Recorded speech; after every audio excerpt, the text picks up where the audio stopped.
Bismillahirrahmanirrahim. Assalamualaikum warahmatullahi wabarakatuh. Alhamdulillahi rabbil alamin. Wal 'aqibatu lil muttaqin wa la 'udwana illa 'alal zalimin. Allahumma shalli wa sallim ala sayyidina Muhammadin wa ala alihi wa sahbihi ajma'in, amma ba'du.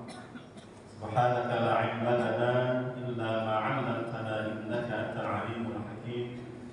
Rabbi shrah li sadri wa yassir li amri wahlul 'uqdatam min lisani yafqahu qawli.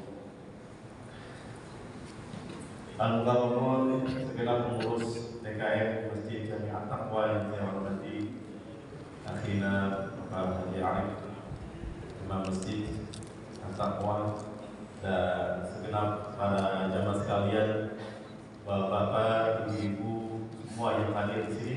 Mudah-mudahan kita semua senantiasa dirahmati oleh Allah Subhanahu wa Ta'ala. Amin. Puji syukur segala yang milik Allah, salawat dan salam senantiasa terlimpah pada khalifah Nabi besar Muhammad sallallahu alaihi wasallam serta para keluarga, para sahabat dan juga para ahli ilmu. Mohon maaf sebelumnya para jamaah yang mungkin mengganggu waktu tidurnya. Di musim ini kan enak mau tidur, apalagi karpetnya ini kayaknya masih belum 1 bulan. Ya, enak diinjak, enak didudukin, dan juga enak ditidurin. Di hari yang ke-21 daripada bulan suci Ramadan, kita patut bersyukur kepada Allah Subhanahu wa Ta'ala yang alhamdulillah masih berkenan menjadikan kita sebagai hamba-hamba pilihannya untuk terus hadir di rumah Allah Subhanahu wa Ta'ala, hadir menggapai jamuan Allah Subhanahu wa Ta'ala, hadir menyapa Allah Subhanahu wa Ta'ala di rumah yang mulia ini, satu petakan tanah yang paling mulia di muka bumi, yaitu petakan tanah yang di atasnya dibangun masjid tempat bersujud hamba Allah kepada Allah Subhanahu wa Ta'ala. Mudah-mudahan kita semua berharap, Bapak Ibu sekalian, seluruh ibadah kita, sholat, puasa, tilawah, semuanya diterima oleh Allah Subhanahu wa Ta'ala dan mendapatkan ridhonya sebagaimana permohonan kita, Allahumma inna nas'aluka ridhaka wal jannah wa na'udzubika min sakhatika wan nar. Kita mohon terus kepada Allah, ya Allah, kami memohon ridho-Mu dan surga, dan kami berlindung dan kami berlindung kepadamu dari murka-Mu dan siksa neraka. Hadirin jamaah sekalian,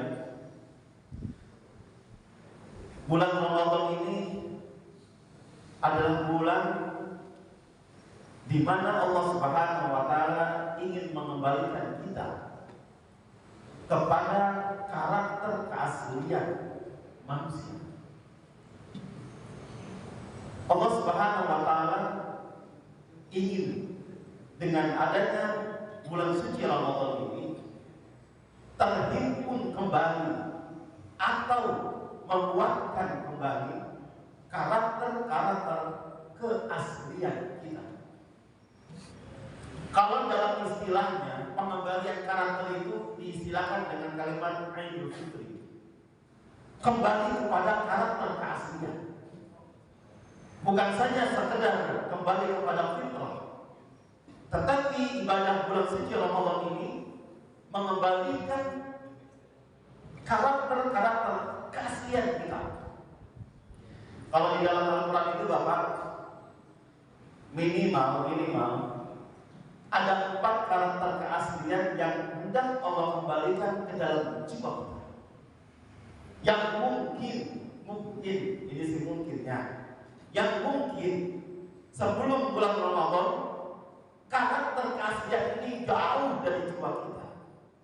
Karakter keaslian ini copot dari jiwa kita, sehingga merasakan jiwa ini jauh dari Allah Subhanahu wa taala, orientasi ini jauh daripada orientasi meraih ridha Allah Subhanahu wa taala, jiwa ini seakan-akan terpisah antara jasad dengan ruh, terpisah antara lahiriah dengan batiniah, terpisah antara nilai-nilai kebatinan dengan nilai-nilai moralitas.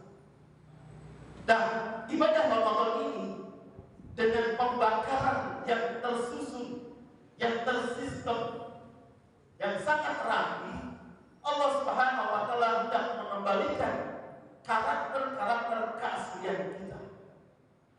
Sehingga nanti Bapak sekalian, ketika mencapai daripada puncak bulan suci Ramadan atau di akhir daripada bulan suci Ramadan, kita merasakan betapa hebatnya karakter keaslian itu kembali kepada kita. Siapa yang merasakan? Tiap-tiap kita merasakan karakter itu. Dan ruginya ketika berakhir daripada bulan suci Ramadan, karakter keaslian yang tidak kembali kepada jiwanya. Ini orang yang paling rugi. Makanya Idul Fitri itu diterjemahkan kembali kepada karakter keaslian. Ada 4 karakter keaslian yang tidak perlu kembalikan.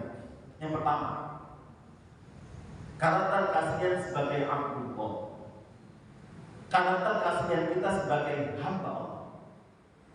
Ini menjadi salah satu tujuan penciptaan manusia, penciptaan an-nas, penciptaan al-insan, penciptaan al-bashar yang diterjemahkan dengan kalimat manusia.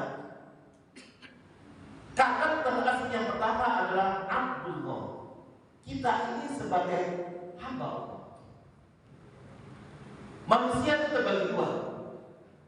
Ada manusia sebagai ciptaan Allah, ada manusia sebagai hamba Allah. Manusia sebagai ciptaan Allah adalah mereka manusia an-nas, al-insan atau al-bashar yang Allah Subhanahu wa taala ciptakan.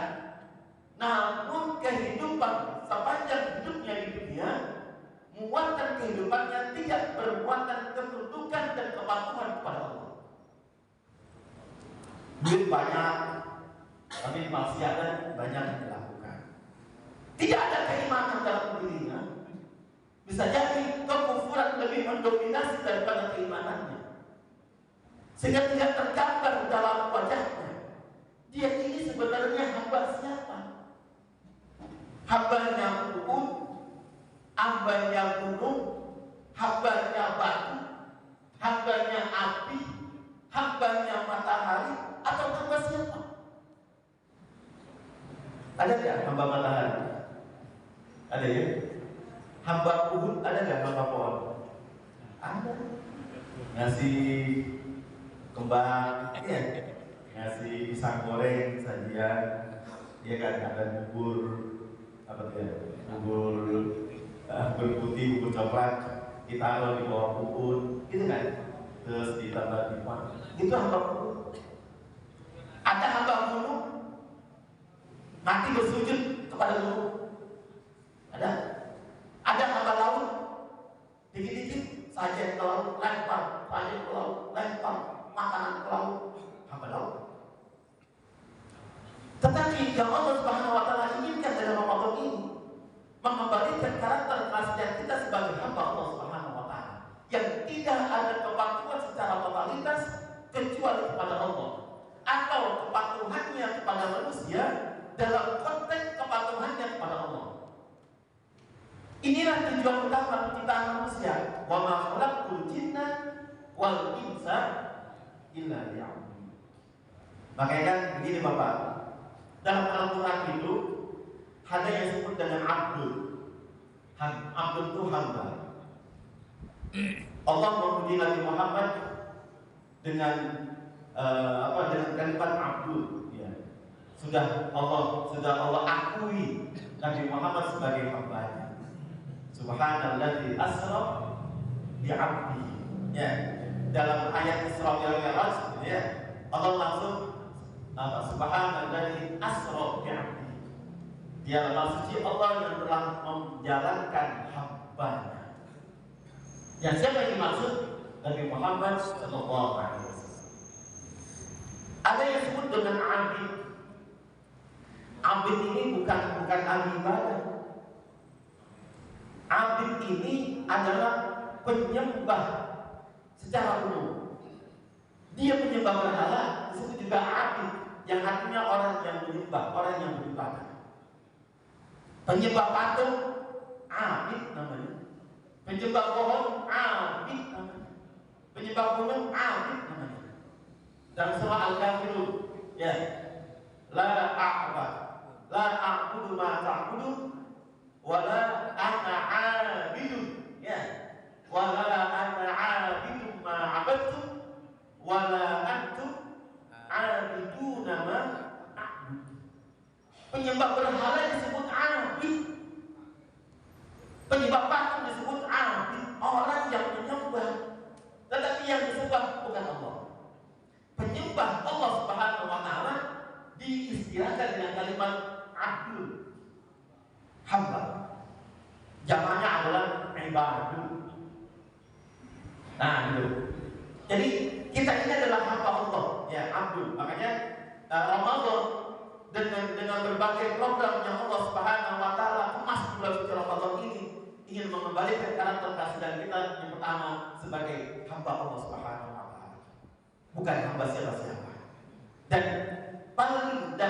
kematian yang paling diidamkan oleh manusia ketika wafat, dia masih diakui atau dalam keadaan statusnya sebagai hamba Allah Subhanahu wa taala.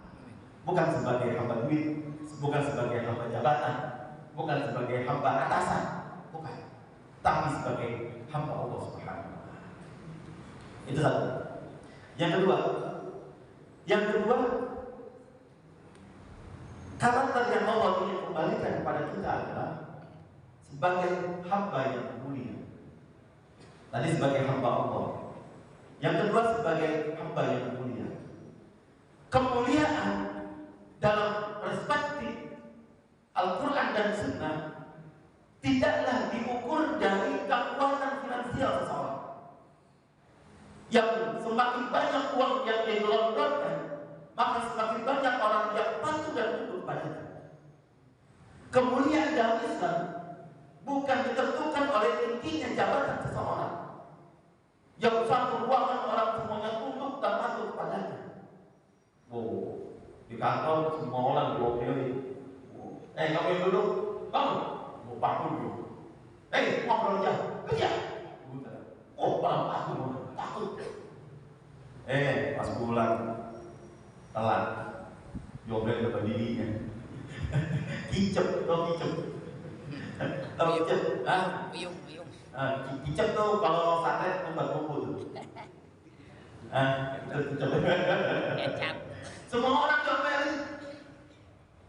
Kemuliaan dalam perspektif Islam bukan diukur dari jabatannya, finansialnya, tetapi diukur dari apa? Inna akramakum indallahi atqakum. Kemuliaan itu diukur dari tingkat ketakwaannya. Kalau seseorang misalnya dalam status sosialnya, kalau tingkat finansialnya itu kurang atau di bawah daripada rata-rata dari kemiskinan misalnya, tapi dia orang yang abdul, dia orang yang ahli ibadah, maka dia lebih mulia daripada orang kaya yang tidak pernah sholat sama sekali, orang kaya yang kufur. Tapi orang kaya yang rajin sholatnya, yang rajin sedekahnya, yang rajin bermuamalahnya dengan baik, maka dia bisa lebih mulia daripada yang lainnya. Sehingga ukuran kemuliaan itu bukan dilihat daripada kekuatan finansial atau jabatannya, tetapi di dalam Islam, inna akramakum indallahi atqakum. Di bulan Ramadan kita berpacu untuk menggapai tingkat tangga ketakwaan yang tinggi. Tarawihnya kita jalankan, tilawah, lu udah berapa kali datang? Udah satu, kalah dua. Oh gitu kan? Ya kan? Nanti jam berapa? Harus sekolah 14 juz nih. Ini udah tanggal 21. Geber, gitu kan. Ini suasana kayak gini, kira-kira ada gak di luar bulan Ramadan? Hah? Ada gak? Kagak ada. Boro-boro nanyain tilawah. Di luar Ramadan. Gak ada orang yang nanyain tilawah, target tilawah saudaranya, sahabatnya, kecuali di bulan Ramadan. Kenapa demikian? Karena ada rasa ingin meningkatkan kualitas ketakwaannya. Jangan sampai temannya sudah hafal satu kali, dia belum.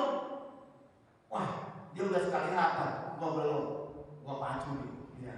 Wah, dia 2 kali hafal, gua belum, baru sekali, gua pacu. Ini motivasi yang sadar ataupun tidak sadar dirasakan oleh tiap orang. Bapak nanya sama sang istri, Bu, tilawah udah juz berapa? Karena udah tanggal 21. Begitu kan? Baru di juz 18 ya. Baru mau mulai 19, amen. Iya kan? Kalau mens, boleh nggak baca Quran? Boleh nggak? Boleh. Boleh baca Quran. Kan sekarang ada Quran digital. Yang nggak boleh itu menyentuh mushaf. Jadi nggak ada halangan mama ibu-ibu yang sedang mens untuk tidak tilawah di bulan Ramadan. Tapi bawahnya apa Android yang buka mushaf digital, lanjutin terus, nggak ada masalah. Jadi tetap dalam suasana Ramadan, seorang perempuan yang menstruasi masih bisa berpacu untuk meningkatkan kualitas ketakwaannya. Istri bisa nanya ke bapak, Bapak udah berapa juz nih? Udah tanggal 21. Aduh repot banget mah, di kantor kagak sempet, pulang udah macet, di rumah lelah, udah kagak sempet, malam-malam mama udah gak sempet tilawah. Ya kata mamanya, ayah cemen, udah ini udah 21, masa belum tilawah sama sekali. Ini ungkapan-ungkapan yang muncul di bulan Ramadan menunjukkan bahwasanya kesadaran seseorang mencapai tingkat ketakwaannya itu luar biasa. Apalagi kalau bicara tentang masalah adalah sedekah gitu. Oh luar biasa, meningkat luar biasa di bulan Ramadan. Itu yang kedua. Yang kedua, mengembalikan karakter keaslian kita sebagai hamba yang mulia. Ya, karena kita tercipta ini dengan ketauhidan. Manusia terlahir dengan ketauhidan. Maka bulan Ramadan ini Allah mempertahankan kemuliaan hamba-Nya dengan agenda ibadah Ramadan agar semakin kuat aspek ketauhidannya. Itu yang kedua. Yang ketiga, Allah ingin mengembalikan karakter manusia sebagai makhluk sosial. Ingat wahyu yang pertama yang Allah turunkan kepada baginda Nabi Muhammad SAW, surah Al-Alaq ayat 1 sampai 5. Terulang atau tersebut 2 kali kalimat insan. Iqra bismi rabbikal ladzi khalaq, khalaqal insana min 'alaq. Terus Iqra wa rabbukal akram alladzi 'allama bil qalam 'allamal insana ma lam ya'lam. Ada 2 kalimat insan diulang. Padahal apa? Itu wahyu yang pertama yang Allah turunkan. Kenapa kok nggak ada kalimat Islamnya, nggak ada kalimat Muslimnya, nggak ada kalimat mutakinnya, nggak ada kalimat muhibbin, nggak ada kalimat muhsin, nggak ada kalimat sholat, nggak ada kalimat termasuk kalimat Allah itu nggak ada di situ. Iqra bismi rabbikal ladzi khalaq, khalaqal insana min 'alaq. Iqra wa rabbukal akram alladzi 'allama bil qalam 'allamal insana ma lam ya'lam. Kalimat jalalah itu nggak ada di situ. Yang ada adalah Allah Tuhan yang Maha mengatur dengan istilah Roh. Kalimat insan Allah ulang 2 kali, menunjukkan apa? Wahyu yang pertama yang Allah turunkan kepada baginda Nabi Muhammad SAW, dan itu terjadi di bulan suci Ramadan, diturunkan di bulan suci Ramadan, menunjukkan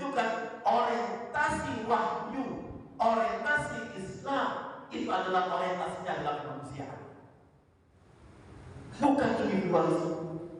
Ajaran Islam ini adalah ajaran manusia, memanusiakan manusia, memuliakan manusia, mengangkat derajat manusia.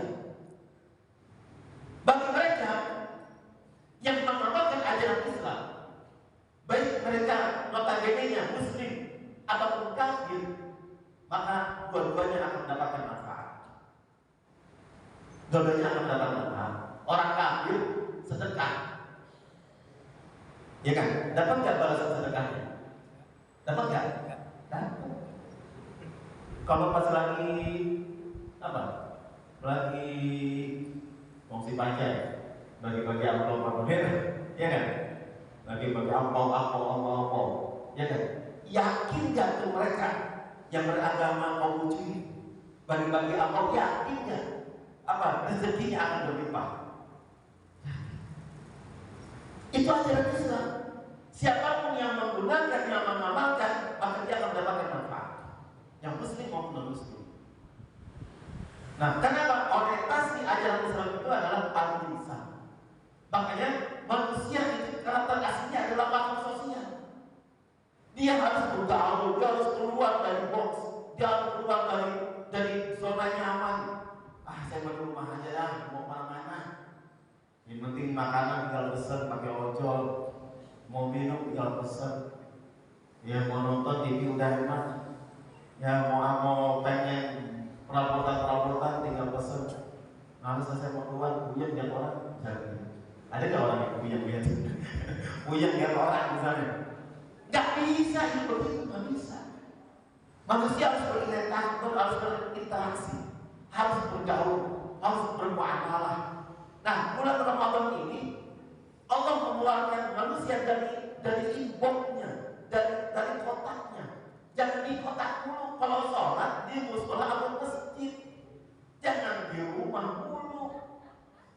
Kalau sholat duha silakan di rumah, sholat tahajud silakan di rumah. Tapi sholat wajib, ayo makmurkan masjid, ayo makmurkan musola. Di situ kita ketemu dengan saudara kita, dengan tetangga kita. Di situ pembahasan tentang bagaimana menguatkan lingkungan, menguatkan masyarakat. Ayo bikin kegiatan, luar biasa. Itu karakter keaslian manusia. Bukannya manusia itu nyaman, dia berada dalam zona nyaman sehingga tidak mau menyentuh manusia sama sekali. Itu bukan karakter keaslian manusia. Nah, dengan Ramadan ini, alhamdulillah ada yang disebut dengan iftar jamaah. Apa iftar jamaah? Buka puasa, ya kan? Takjil itu Bapak, takjil itu bukan nama makanan. Takjil itu artinya mensegerakan. Mau beli apa? Beli takjil, salah. Namanya kalau beli takjil beli mensegerakan, ya kan? Beli makanan, ya kan? Beli makanan buat takjil boleh, gitu ya. Jadi kalau disediakan takjil itu salah. DKM Al-Taqwa menyediakan takjil bagi mereka yang berpuasa. Salah. Takjil itu bukan makanan. Takjil itu artinya mensegerakan. Itu. Ya. Kadang soal ya karena udah terserap kali ya. Udah terserap jadi bahasa Indonesia. Takjil di mana nih? Gitu ya. Maksudnya kita segera buka puasa di mana? Jadi ada iftar jamaah, karena ada sahur jamaah, ada lagi di Kompas apa? Teman sedekah subuh, iya kan? Teman sedekah subuh, terus di bagus banget, sahur bersama, iftar jamaah. Kemudian menyediakan makanan bagi mereka yang taraweh, minuman, lapar.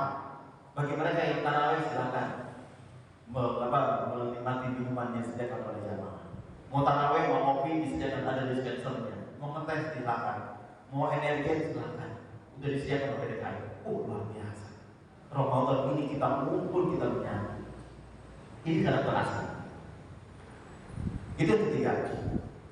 Yang keempat, Bapak sekalian, Bapak dan Ibu sekalian, karakter yang ingin Allah kembalikan adalah mengembalikan manusia kepada karakter keaslian, yaitu makhluk yang suci. kita terlahir dalam keadaan fitrah. Fitrah dalam arti tidak ada ketergantungan manusia, tidak ada ketergantungan kita saat kita lahir kecuali kepada Allah. Fitrah itu bersih. Fitrah itu artinya suci. Belum ada unsur luar yang masuk ke dalam dirinya kecuali ketauhidan. Belum ada yang masuk dalam jiwanya kecuali ikrar ketauhidan kepada Allah Subhanahu wa taala. Nah, kemudian seiring dengan aktivitas kita, seiring dengan interaksi kita di dunia kerja, di dunia profesi dan lain sebagainya, yang bisa jadi sadar ataupun tidak sadar, karakter keaslian kita ini jauh dari diri kita. Kok ibadah malas banget ya? Misalnya, ini tanda fitrahnya belum balik. Kok makin kemarin puasa makin males? Nah, ini tanda nggak mencapai fitrahnya. Sebelum terakhir, pengennya keliling-keliling mall aja, nggak mau itikaf misalnya. Nah, ini tanda fitrahnya nggak balik. Tanda fitrah kita balik semakin habis, semakin dekat masa berakhirnya Ramadan, maka semakin kuat dimensi ketuhanan kita dalam diri kita. Semakin kuat dalam manusia itu dalam diri kita, Bapak. Itu ada dimensi nasut, ada dimensi lahut. Dimensi nasut itu adalah dimensi kemanusiaan.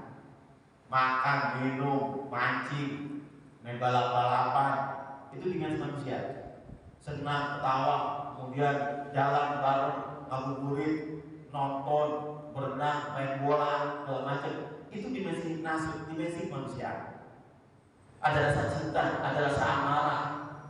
Nah, ada juga dimensi lahut, dimensi ketuhanan.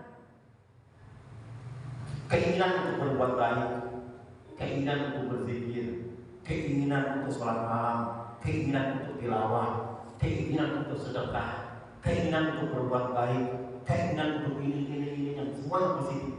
Itu dimensi lahut, dimensi ketuhanan. Nah, akhir Ramadan, dimensi lahut harus mendominasi daripada dimensi nasut. Jangan terbalik. Jangan terbalik, dimensi nasut justru mendominasi daripada dimensi lahut. Udah akhir Ramadan, yang dikejar wajib lebaran, yang dikejar mana THR, yang dikejar cari apa lagi? Cari lebaran. Yang dikejar, ayo gimana kita mau masih Ramadan, kita mau pergi mana-mana. Jangan. Itu dimensi nasut. Justru di akhir Ramadan, dimensi lahut harus lebih dominan. Ayo kita habiskan, tuntaskan baca Quran. Ayo kita zakat, ayo kita sedekah, ayo kita tilawah, ayo taraweh, biar. Akhir Ramadan di saat yang lain lemah, ayo kita biar. Itu dimensi lahut. Ini yang Allah Subhanahu wa taala harapkan. Sebagaimana dalam firman-Nya, وَلِتُكْمِلُوا الْعِدَّةَ وَلِتُكَبِّرُوا اللَّهَ عَلَى مَا هَدَاكُمْ وَلَعَلَّكُمْ تَشْكُرُونَ. Dan hendaklah kalian menyempurnakan bilangan Ramadan itu dan mengagungkan, membesarkan nama Allah atas hidayah yang telah Dia berikan kepada kalian. Ingat, ala ma hadakum, atas hidayah. Di akhir Ramadan ini hidayah berubah. Di akhir Ramadan hidayahnya harus mendominasi. Dimensi lahut ketuhanan harus mendominasi. Jangan utur, jangan lemah. Ya, makanya semangat untuk beribadah di hari-hari terakhir daripada bulan suci Ramadan. Inilah Bapak Ibu sekalian, 4 karakter keaslian yang hendak dikembalikan ke dalam diri kita melalui program ibadah sepanjang bulan suci Ramadan. Dengan Ramadan, Allah inginkan kita menjadi hamba-Nya yang tulus ikhlas. dalam ibadah, bergantungkan hidup kita hanya kepada Allah, kepatuhan kita hanya kepada Allah, kepatuhan kita kepada manusia semata-mata kepatuhan kita kepada Allah Subhanahu wa Ta'ala, sehingga kita tidak akan patuh terhadap kemaksiatan, kita tidak akan patuh terhadap kemungkaran, karena itu bukan bentuk kepatuhan kepada Allah Subhanahu wa Ta'ala. Yang kedua, apa yang kedua? Makhluk yang mulia, kemuliaan di sisi Allah harus kita raih meskipun mengorbankan kemuliaan di sisi manusia. Kemuliaan di sisi Allah hanya bisa diraih dengan meningkatkan kualitas ketakwaan, bukan mengorbankan finansial ataupun meninggikan jabatan. Yang ketiga, dengan Ramadan Allah mengembalikan karakter aslinya sebagai makhluk sosial. Kita berinteraksi, kita bergaul, ya, kita saling membutuhkan antara satu dengan yang lainnya. Di bulan Ramadan kita menciptakan kerukunan, harmonisasi kehidupan. Tetangga dengan tetangga harmonis rukun, jamaah masjidnya harmonis rukun, dan lain sebagainya, dengan berkat kepada bulan suci Ramadan. Yang keempat adalah Allah kembalikan kita sebagai makhluk yang suci, ya, dengan ampunan Allah yang ada di bulan suci Ramadan ini, dengan ibadah yang kita lakukan, insya Allah akan melebur karakter buruk kita dan Allah menghapus daripada dosa-dosa kita. Sehingga dengan aktivitas ibadah yang kita lakukan, berakhirnya Ramadan, tuntasnya Ramadan dibarengi dengan sucinya, bersihnya jiwa kita dari segala dosa dan kesalahan. Amin amin ya rabbal alamin. Makanya di akhir Ramadan ini kita berbanyak, Allah Rasulullah perintahkan untuk membaca doa, Allahumma innaka afuwwun karim tuhibbul afwa fa'fu anna. Ya, yang artinya, ya Allah, Engkau adalah Zat yang Maha Pemaaf, lagi Maha Mulia. Fa'fu anna, maka maafkanlah kami, maafkanlah kesalahan kami, ya Allah. Ya, fa'fu anna ya karim, maka maafkanlah segala kesalahan kami, wahai Zat yang Maha Mulia. Ingat Bapak, maaf itu berbeda dengan ampunan. Kalau ampunan itu ibarat tulisan kemudian dicoret, masih ada bekasnya, masih ada coretannya. Tapi kalau maaf itu ibarat tulisan kemudian dihilangkan dengan penghapus, sehingga tidak ada lagi tulisan. Tulisan itu hilang dari kertas. Itu maaf yang kita memohonkan permohonan maaf kepada Allah Subhanahu wa Ta'ala. Jangan sampai ada sisa-sisa karakter buruk itu masih menyisakan dalam jiwa kita. Maka perbanyak membaca doa, Allahumma innaka afuwwun karim tuhibbul afwa fa'fu anna. Mudah-mudahan ada manfaatnya, dan pasti kita terus menghidupkan 10 malam di bulan suci Ramadan ini. Mudah-mudahan segala ibadah kita mendapatkan dari Allah dan diterima oleh Allah Subhanahu wa Ta'ala. Amin. Assalamualaikum warahmatullahi wabarakatuh. Mungkin dari jamaah ada yang mau bertanya di mana tema, boleh satu atau dua pertanyaan. Saya ada 10 menit. Satu. Kira-kira itu kan malam layar hotel untuk Ramadan ini kira-kira jatuh tanggal berapa? Waduh, ini harus ngebel ke malaikat Jibril dulu. Saya ada sih nomor Jibril yang misalnya teman orang Lombok. Iya, walau alam ya, tahar malu ya lebih min asyir Ramadan, min awakhir Ramadan. Kalau sabda Nabi ya, carilah di malam-malam yang ganjil dari 10 malam terakhir daripada bulan suci Ramadan. Semalam udah terlewatin tanggal 1. Ya, semalam kita begadang apa tidur? Saya begadang. Pertama nonton Manchester City lawan Bayern Munich yang terakhir dengan skor 3-0. Jadi gini, kalau rumusnya siapa?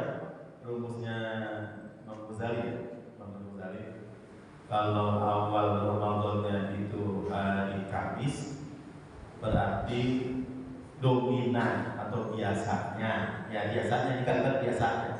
Biasanya Lailatul Qadar itu tanggal berapa? Hah? Berapa? Hah? Tanggal berapa? 31. Biasanya tanggal 25. 25 tuh malam Ahad. Ya, pas tuh malam Minggu. Ya kan? Sekarang tanggal 21 hari Senin. Senin. Hari Rebo, ya kan? Tanggal 21. Kemudian Selasa, Rabu, Kamis, Jumat, Sabtu. 23 Kalau 25 malam Minggu. Insya Allah itu kalau dalam pengalaman daripada Imam Ghazali, kalau awal Ramadannya itu hari Kamis, kita kan Kamis ya kan, hari Kamis, maka Lailatul Qadarnya biasanya malam 25 Ramadan. Tapi nyarinya jangan pas tanggal 25, yang malam terus termalam jam 1 lagi ada bola apa sambil nonton bola selawatan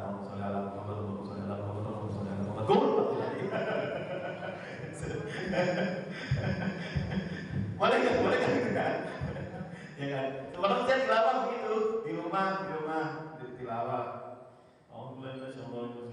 TV di samping kita ke sono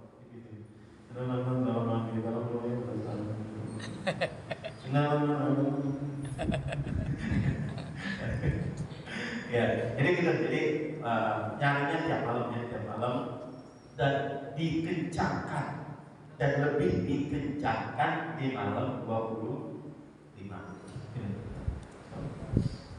Mudah-mudahan kalau reset, mudah-mudahan.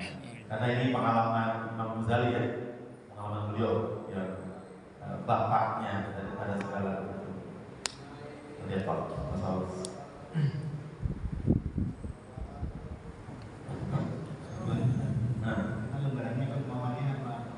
Nah, masing-masing kan cuma Lebaran dari dulu nggak ada perbedaan, nggak pernah ada perbedaan. Lebaran yang satu sama. pasti.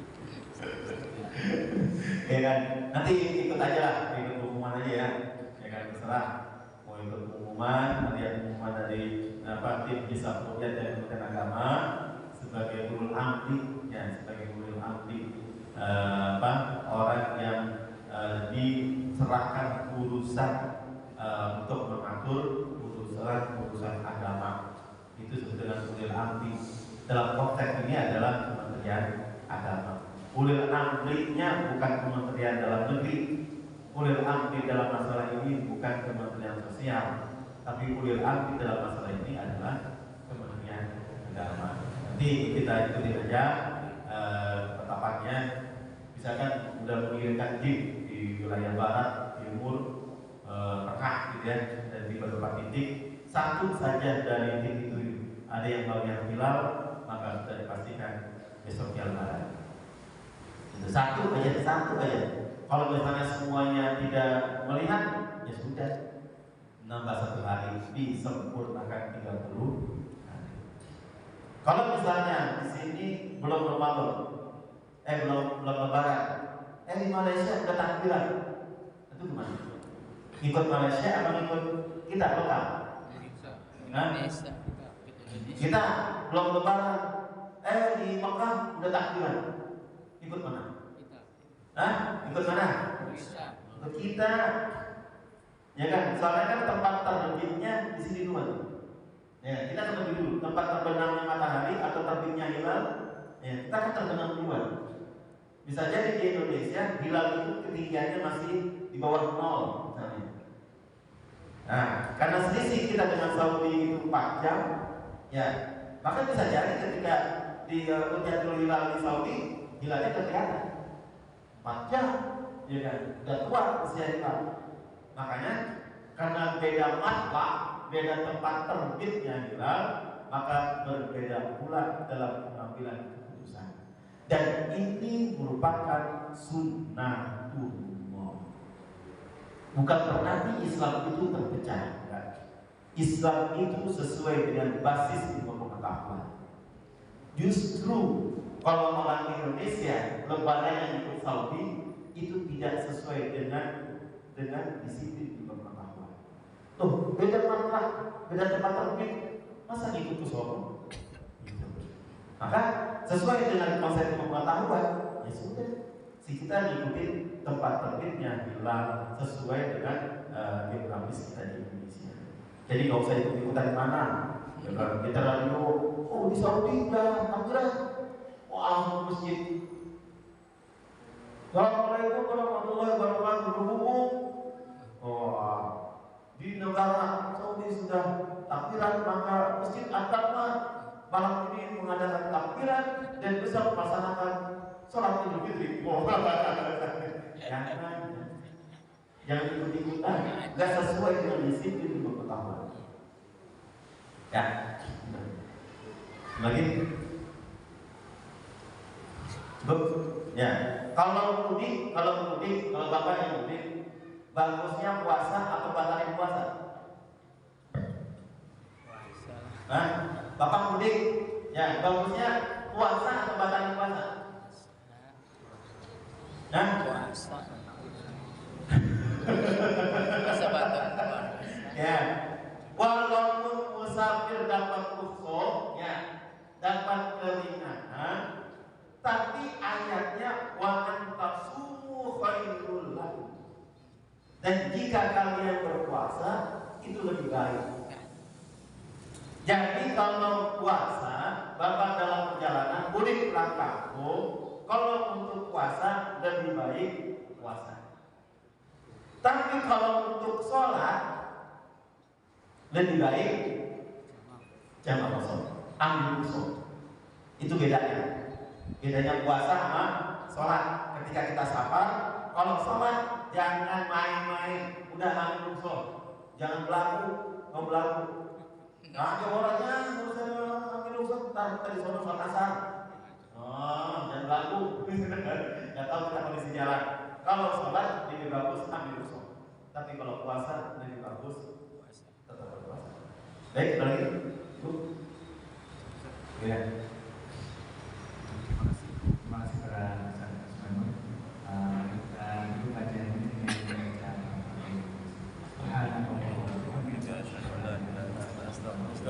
Assalamualaikum warahmatullahi wabarakatuh. Waalaikumsalam warahmatullahi wabarakatuh.